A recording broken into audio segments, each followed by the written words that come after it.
Created in 1983, Warhammer is a tabletop strategy game played with miniature fantasy figurines. Players command miniature armies and send their troops out to battle against their opponents, with moves being decided by the roll of a die.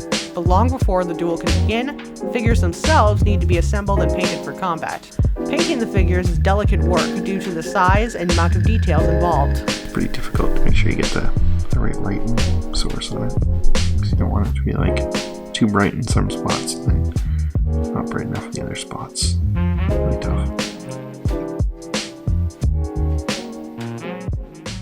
So, I mean, like, this paint is almost like regular acrylic paint, but it's got a higher pigment ratio. So there's to like the water to pigment, it's quite a bit higher.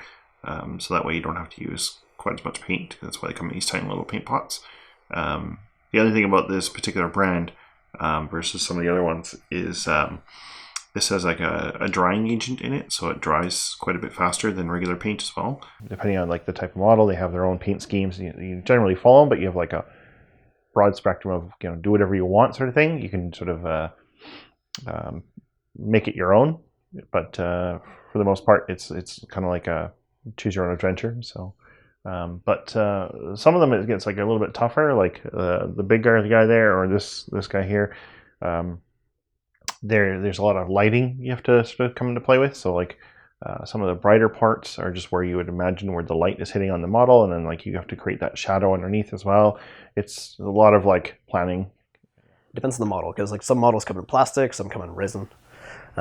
Resin's a lot harder to work with because it's when it comes out of the mold at the factory, requires a lot more maintenance to actually get it so it's the right shape, making sure there's not a bunch of like flakes and stuff like that coming off of it.